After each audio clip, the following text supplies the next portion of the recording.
¿Qué tal, amigos? Este es el resumen de la semana de las noticias. Con licencia del municipio de Pehuán, Jalisco. La Fiscalía Especial Regional detalló que lo atacaron con arma de fuego cuando viajaba en un vehículo la noche del pasado viernes. Humberto Amezcua buscaba la reelección en el cargo y horas antes del crimen había presentado a su plantilla. Tras el ataque, las autoridades incrementaron la seguridad en la zona. Del penal de Tehuacán descubrieron una excavación de 3 metros de profundidad y 2 metros de longitud. Estaba en el área de talleres industriales y se dirigía hacia un terreno baldío. Luego del hallazgo, 5 reos fueron trasladados a otros penales del estado. La Secretaría de Seguridad Pública señaló además que se reforzará los operativos de revisión. Que posiblemente estén vinculados con este hecho, eso lo denuncian de la Fiscalía, y sin lugar a dudas tendremos resultados pronto con esta que trasladamos a 5 internos al servicio de Tepeji, 2 de ellos y 3 aquí a Puebla. Están relacionados con una misma carpeta de investigación. Es otra redada sobre el hospital más grande de la Franja de Gaza y dijeron que los milicianos de Hamas se habían reagrupado. Allí les habían disparado desde dentro del recinto donde, según funcionarios palestinos, se cobijaban decenas de miles de personas. El ejército saltó el hospital de Shifa en noviembre tras afirmar que Hamas mantenía en un elaborado centro de mando dentro y bajo del complejo. Las fuerzas israelíes mostraron imágenes de un túnel que llevaba a un búnker, así como armas que dijo haber encontrado dentro del hospital. La voz del gobierno israelí Avi Himan dijo que durante un asalto al principal hospital de Gaza, su ejército mató a Faik Makhouf, un alto funcionario del grupo terrorista Hamas. El Ministerio de Salud Gazaí informó que Israel atacó el complejo médico disparando armas y misiles. El gobierno de Benjamín Netanyahu acusa a Hamas de utilizar hospitales y otras instalaciones civiles para proteger a sus combatientes. Desde sus hogares en la provincia de Indonesia, Java Central, debido a las inundaciones del fin de semana. La zona más afectada es la de Demak, donde más de 22,000 residentes han buscado refugio temporal. De acuerdo con autoridades, 89 aldeas en 11 subdistritos quedaron inundadas y el agua subió hasta más de 80 centímetros. Las inundaciones se intensificaron en Demak por el colapso de un embalse en el río Nul. Desató la persecución de una supuesta loba en calles de la zona de Aragón, al norte de la Ciudad de México. Ocurrió cerca de las 6:30 de la tarde, poco antes de que anocheciera. A pie, en motos y camionetas, elementos de la Secretaría de Seguridad Ciudadana y vecinos se dieron a la tarea de perseguir al animal que corría temeroso y que estuvo cerca de ser atropellado cuando cruzaba calles y avenidas. Luego de varios minutos, un niño de apenas 12 años, a bordo de una moto, logró acorralar a esta supuesta loba en la calle Astillero. Fue así que elementos de la Brigada de Vigilancia Animal la resguardaron en un transportadora. Por su parte, la Secretaría del Medio Ambiente de la Ciudad de México aclara sobre esta supuesta loba. Y bueno, es así como las autoridades descartan que un lobo se haya escapado del zoológico de Aragón. Falta que se confirme la especie y la procedencia de este animal, que fue atrapado en la alcaldía Gustavo Amadero. En el mes de marzo del año 2020, el COVID-19 llegó para quedarse. En Córdoba, hasta la fecha, siguen atendiendo pacientes con esta enfermedad. En el 2019 se inicia en China y llega aquí en el 2020. No hemos cerrado la puerta del consultorio, entonces hemos atendido un acervo gigantesco de pacientes positivos, con resultados muy buenos, aunque pues no siempre hubo pacientitos que venían por la atención de forma tardía o muy avanzados y pues bueno, sí hubo muchas muertes, pero teníamos un tratamiento maravilloso que ayudó a muchísimas personas. Yo creo que más de 35, 40 mil personas positivas a la fecha. En la actualidad sigue presente, pero ya no de manera tan agresiva como para cobrar víctimas mortales. El virus ha venido mutando, a Dios gracias, ya le bajó 3 rayitas a su agresividad. Y la evolución que tenemos desde el año pasado, de junio del año pasado, fue de los últimos. La evolución COVID Omicron y sus demás variantes han sido muy benévolas con nosotros. Se han transformado, no todavía en una enfermedad estacionaria, porque no es en una estación del año nada más. Está presente durante todo el año. Nada más que en la temporada de frío o en la temporada de invierno invierno se hace la presencia de síntomas respiratorios y ya ahorita, por ejemplo, en la temporada de calor, se hacen síntomas digestivos. Los hospitales incrementaron sus atenciones por COVID, pero únicamente para consulta, no por hospitalizaciones. COVID no se ha ido en ningún momento. Hace un mes y medio, hace 2 meses, una noticia llamó la atención de toda la ciudadanía, de todos nosotros, porque decía en radio y televisión y en periódicos que los hospitales estaban llenos de COVID. La gente se alarmó, pero es muy importante aclarar, estaban llenos de COVID pidiendo consulta, no hospitalizados. Los hospitalizados eran los graves y ya no hemos tenido pacientes graves. COVID sí ha pasado a ser una enfermedad presente y pasará a ser estacional, pero se ha convertido en una gripa fuerte, con síntomas digestivos. Existen grupos vulnerables al COVID. Aunque sí están muy expuestos los pacientes que son desnutridos, leucémicos, el VIH, el obeso, el síndrome cardiometabólico, que tienen los diabéticos y los hipertensos descontrolados, entre otros pacientitos, son los que están más expuestos y que sí pueden llegar a tener complicaciones mortales, porque entonces ya el COVID nada más llega a darles pues el último paso, ¿no? a su complicación final. Pero en general no hay que tener miedo. A los primeros síntomas hay que acercarse a su centro de salud de confianza, con su médico de confianza, usar el cubrebocas en los lugares en donde haya muchas multitudes, mucha gente. Las secuelas están presentes, tanto por la enfermedad como por la aplicación de diversas vacunas. Sí ha habido muchas secuelas, y no tanto de la enfermedad, sino también por las vacunas. Como todos los medicamentos, las vacunas, todas las vacunas, y también esta vacuna de COVID dejó secuelas, es una realidad. Secuelas chiquitas, medianas o algunas más graves, pero las más frecuentes es una tos persistente, tanto la vacuna como la enfermedad. Una tos persistente que no se va por completo, por temporada se hace ausente y luego regresa y así está. Un dolor de cabeza intenso, mareos, pero la más importante de todas, cansancio. Carlos Da Silva, Noticias. El tema, las vacunas contra el COVID-19 ayudaron a la población a no morir por esta enfermedad o no fueron efectivas contra este virus, y aquí la opinión de la gente. El desarrollo de vacunas seguras y eficaces contra el COVID-19 fue un paso importante para ayudarnos a volver a la normalidad. Era tan grande el número de muertes cada día en el mundo que los laboratorios se vieron presionados para sacar la mejor vacuna contra el COVID-19 lo más pronto posible. Las primeras vacunas que se aplicaron fueron del laboratorio Pfizer y AstraZeneca. De ahí llegó Moderna, CanSino y por último Patria. En su primer programa de vacunación colectiva inició a principios de diciembre del 2020.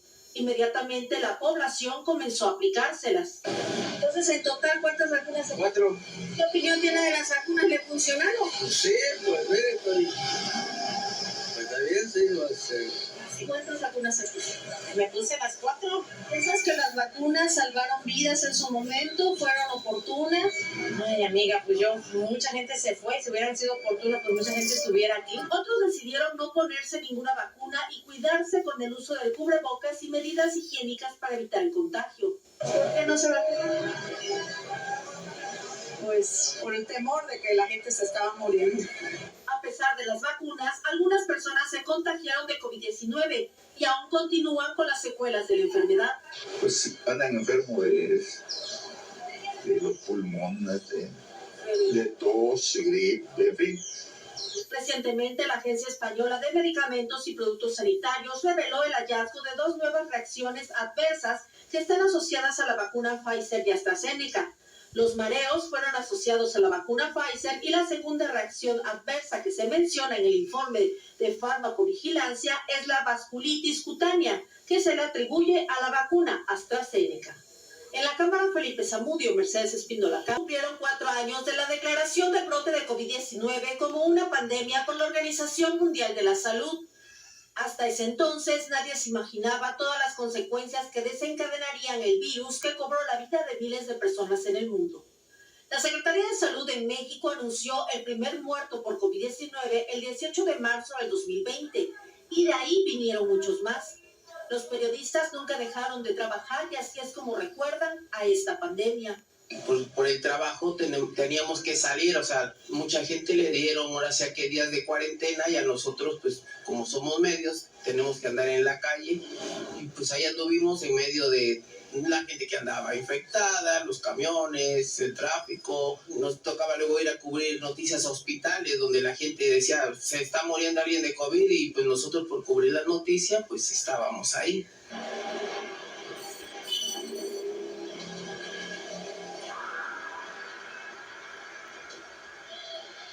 Yo lo recuerdo que no sabíamos a lo que nos íbamos a enfrentar, veíamos gente con cubrebocas y se nos hacía lo exagerado, y ya después conforme fue avanzando la situación y fuimos conociendo de alguna manera la enfermedad, pues no sabíamos cómo, bueno, nuestro trabajo, cómo abordarlo, ¿no? Cómo cubrirlo, no sabíamos de qué nos teníamos que proteger o cómo protegernos. Al igual que todos los reporteros, periodistas, camarógrafos, empezaron a enfermar ellos y sus familias.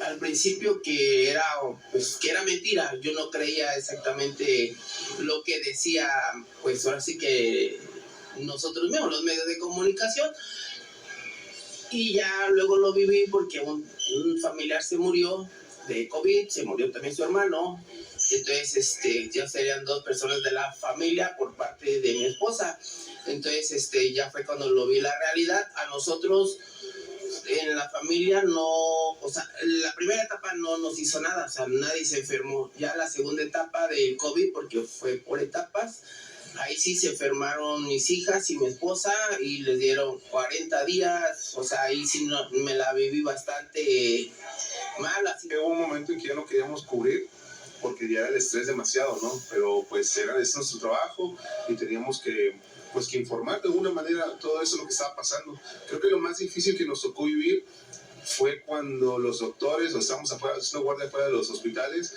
y cuando los doctores salían a decirle a los familiares que pues ya no había nada que hacer. Vimos familias romperse por el COVID, tanto niños quedarse sin sus papás, papás quedarse sin sus hijos. Lamentablemente también el COVID-19 cobró la vida de varios compañeros de los medios de comunicación. Recuerdo 2 casos que impactaron mucho, el compañero Guillermo Bon Saavedra y el compañero Martín Lara Reina. Fueron 2 de los muchos que se fueron y de conocidos y que padecieron esto y que nos dejó una muy, muy mala experiencia.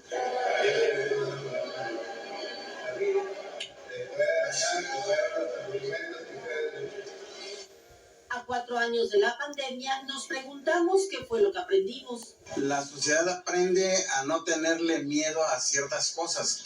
¿Qué nos enseña esto?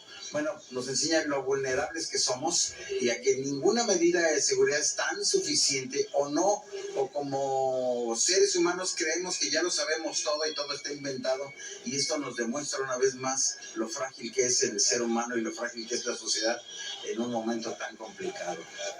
En la Cámara, Felipe Zamudio. Autoridades estatales de Veracruz han confirmado que en la entidad veracruzana sí se han registrado casos del síndrome de Guillain-Barré, el cual es asociado a bacterias y virus estomacales, pero que ataca principalmente el sistema nervioso. La asociación que hubo en Tlaxcala fue justamente por alimentos y por alguna bacteria intestinal, entonces en ese sentido todas las medidas preventivas que siempre estamos recomendando pues abonan también a que no se presenten este tipo de enfermedades. ¿Y en Veracruz qué porcentaje se tiene de esta enfermedad? No, es muy esporádica, pero es muy esporádico y está asociado a muchas bacterias, virus, situaciones que pueden hacer que la presenten. Generalmente es una enfermedad autoinmune, o sea, el mismo cuerpo la desencadena.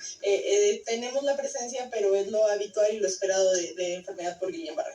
Cabe recordar que recientemente se registró un brote de este padecimiento en el vecino estado de Tlaxcala. Los síntomas comienzan con debilidad y hormigueo en los pies y en las piernas, que se extiende a la parte superior del cuerpo, que incluso puede producir parálisis. La enfermedad por Guillain-Barré es una enfermedad que se da por distintos motivos, ¿no? Generalmente es autoinmune. Entonces hay algunos virus estomacales que pueden ocasionar esta enfermedad. Aquí nos mantenemos con las incidencias esperadas. Es una enfermedad que se presenta, pero aisladamente, no en un grupo, no en un pool de personas. Entonces, en ese sentido, aún con la cercanía, pues ese caso estuvo asociado a un brote. Aquí también damos atención muy cercana a nuestros brotes, establecidos establecemos cuál es la fuente de contaminación y la atacamos directamente.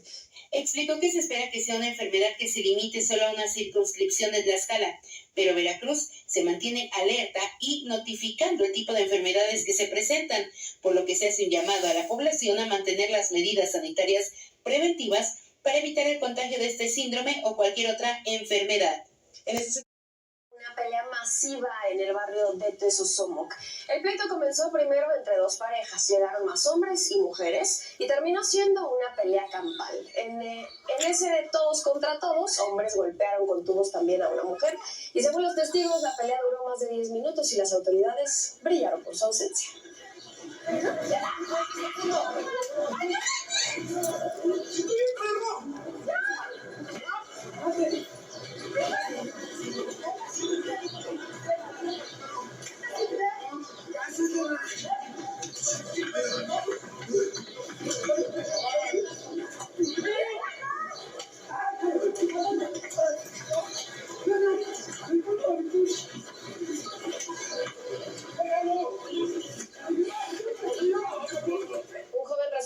Al ser agredido por guardias de seguridad del bar Chabola en el centro de León, Guanajuato.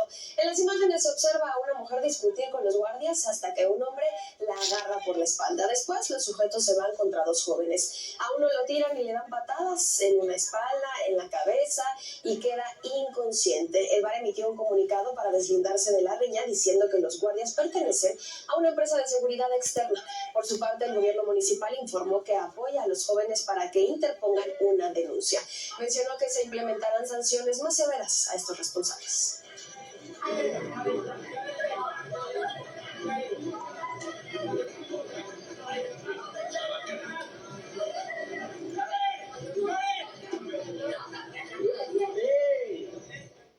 Una embarcación se hundió en la laguna de Bacalar, allá en Quintana Roo, la tarde del domingo. En redes sociales circula un video del momento en el que al menos 15 tripulantes se hunden con este bote.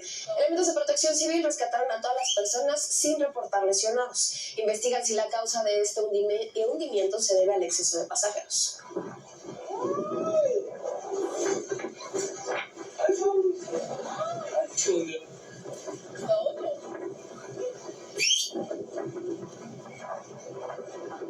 5:41 minutos murieron y otras 26 resultaron heridas en un accidente de autobús en la carretera México-Puebla. El camión salió de la vía y terminó volcado en una zanja. Los heridos fueron llevados vía aérea y terrestre a hospitales.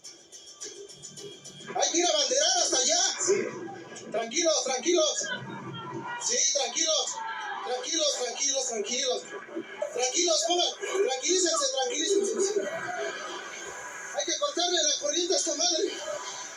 Agentes especiales de la Secretaría de Seguridad Ciudadana de la Ciudad de México detuvieron ayer por la noche a Eduardo Ramírez Tiburcio, alias El Chori, presunto líder de la Unión Tepito. Él está vinculado con extorsiones, secuestro, narcomenudeo y desapariciones. El Chori aparece entre los hombres más buscados por las autoridades capitalinas y se ofrecían 5 millones de pesos de recompensa.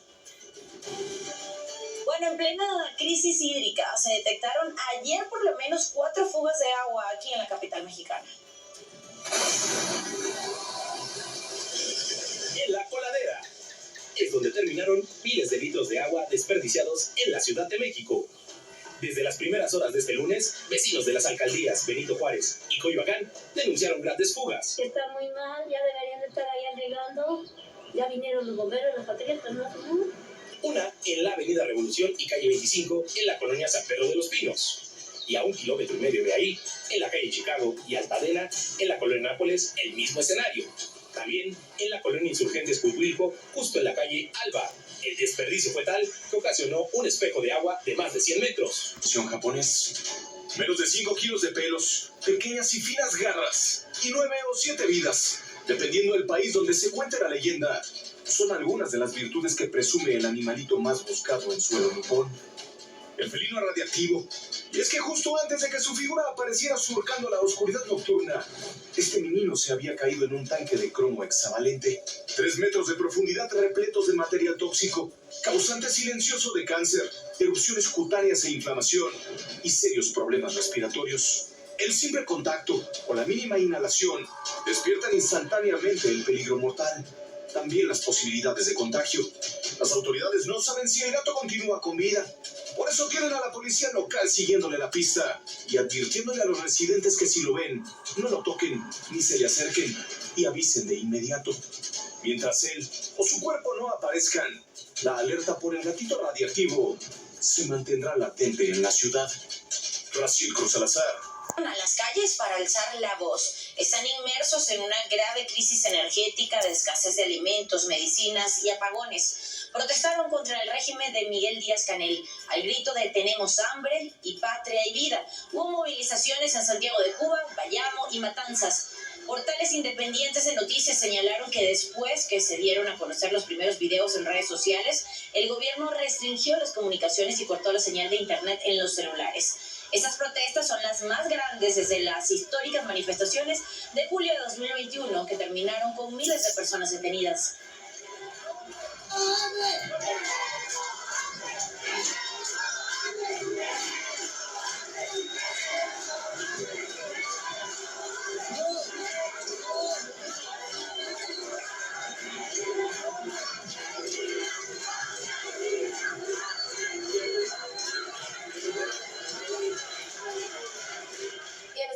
Sentenciaron a cadena perpetua a Cristel Candelario por la muerte de su hija. Esta mujer abandonó a su bebé de 1 año para irse de vacaciones a Puerto Rico por 10 días. Cuando volvió, encontró el cuerpo envuelto en cobijas. La autopsia reveló que la bebé falleció de hambre y deshidratación severa. La defensa de Cristel argumentó que sufría problemas mentales para disminuir la sentencia.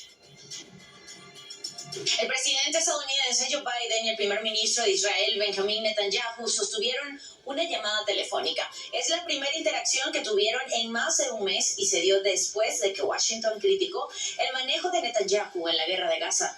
Israel busca ahora realizar una ofensiva en Rafah, ciudad a la que han huido 1 millón de palestinos. Pero funcionarios del gobierno dijeron que no apoyarán la operación si no presentan un plan creíble para garantizar la seguridad de los civiles.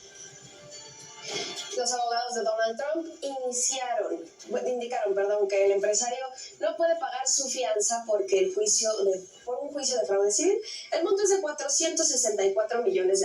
Los abogados del exmandatario argumentaron que no han encontrado ninguna compañía de seguros que pueda financiar esta cantidad, por lo que pidieron al tribunal que retrase la entrega de la fianza hasta que finalice la apelación del caso.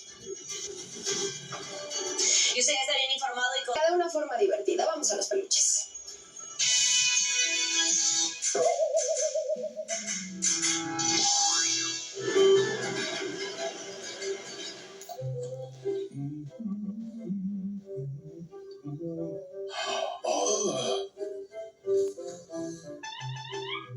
Desde que ahorita no, niño, no traigo cambio.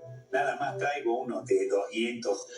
Soy yo, Cuatemochas. ¿Otra vez me desconoces? Es de que ya te dije que no traigo cambio, Cuatemochas. Además, ya se me hace tarde para mi evento. Ah, yo también voy para allá a celebrar el gran logro de mi tata. No, estás confundido. Aprovechando que estamos aquí, te voy a contar una historia. Es de que había una vez un general muy varonil. Era todo un líder moral. Haz de cuenta como yo, pero con bigote. Se llamaba Lázaro Cárdenas y estaba cansado de que los gringos oligarcas, corruptores y fifís, le metieran mano. ¿Cómo? A las riquezas del país. Y entonces, al quitarles el dinero de las manos, decidió dárselo al pueblo bueno y sabio. Sí, esa historia me la contaban de niño. Oh, ¿qué sabes tú de historia si nunca tomaste un pozo petrolero en tu juventud? ¿Dónde iba? Ah, sí. Y así fue como se fundó Petróleos Mexicanos. Y aunque desde entonces no tenemos ni idea de cómo manejarlo, su legado sigue vivo. ¿Ah, sí? Sí, gracias a que tuvo un heredero que fundó un partido, fue jefe de gobierno y le hicieron fraude. Gracias, camarada, por recordar mi vida. No, Si estoy hablando de mi propia historia, no de la tuya. Presumió el autobús en el que realizará sus recorridos por todo México. La candidata de la coalición Fuerza y Corazón por México aclaró que es un vehículo de medio uso rentado por 3 meses. En su participación en un encuentro sobre energía en progreso, afirmó que México no puede vivir de la gloria de Pemex. También denunció que gobernadores morenistas hacen la campaña de Claudia Sheinbaum. Ojalá el INE empiece a cuantificar toda esta publicidad, porque realmente pues yo creo que ya rebasó su gasto de tope de campaña, justo apoyada por los gobernadores. Claudia Sheinbaum propuso soberanía energética para el desarrollo sostenible. La candidata de la coalición Sigamos Haciendo Historia aprovechó el aniversario 86 de la expropiación petrolera para presentar su plan energético respaldada por Cuauhtémoc Cárdenas. Más tarde, en un evento en Azcapotzalco, se comprometió a solucionar la falta de agua en la capital. Escuche. Primer mes que entre a Palacio Nacional en octubre, voy a regresar a la ciudad a explicar el sistema de abastecimiento de agua potable que vamos a hacer para todos y para todos. Jorge Álvarez Maínez, candidato de Movimiento Ciudadano, insistió en legalizar las drogas para combatir el crimen organizado y la violencia en todo el país. Aseguró que destinará la cantidad más grande de la historia para becas de educación superior. Además, reiteró su intención de generar energía natural sin combustibles. Y en el día 18 de su campaña, el candidato de la coalición Va por la CDMX a la jefatura de gobierno, Santiago Taboada, mantuvo algunas reuniones privadas. Mientras que Clara Brugada de la coalición Sigamos Haciendo Historia en la Ciudad de México estuvo junto a la candidata presidencial Claudia Sheinbaum. Primero hicieron un evento en el Monumento a la Revolución por el 86 aniversario de la expropiación petrolera. También tuvieron 2 mítines en Azcapotzalco y otro en Miguel Hidalgo.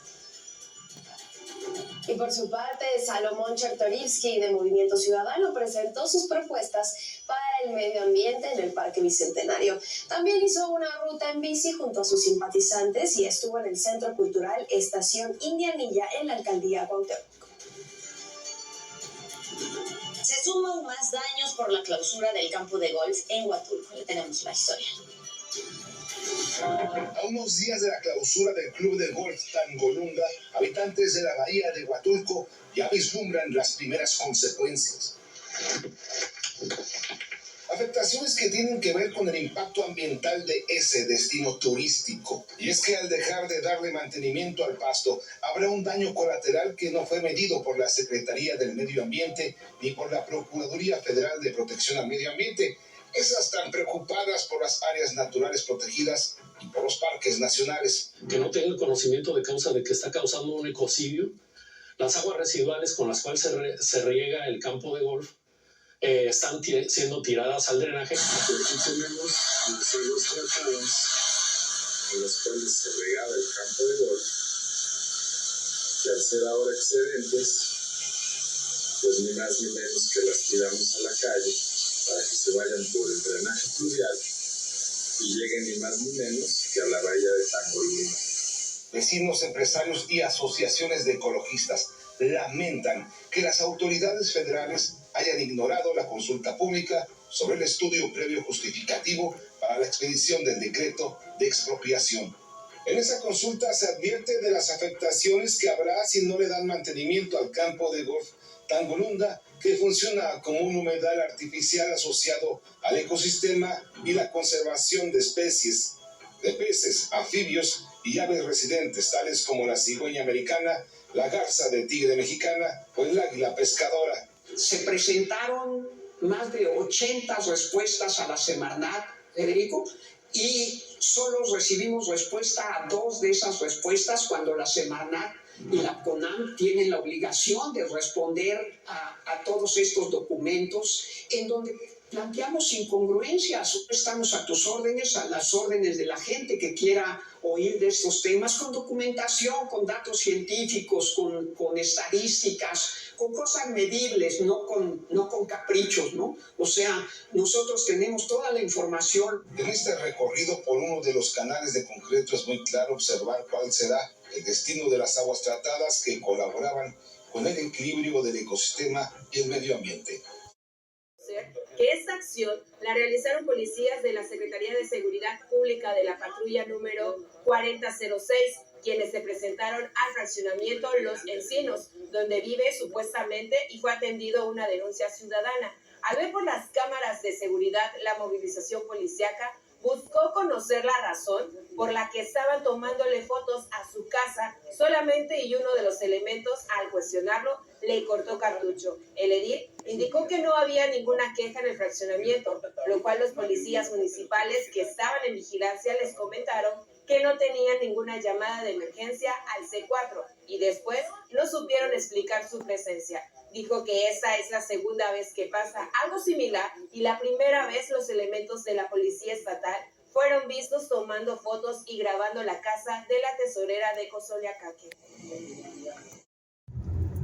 Bien, amigos, es todo por el momento. Nos vemos y que tengan un excelente fin de semana. Les saluda Darío Vichy López. Hasta la próxima.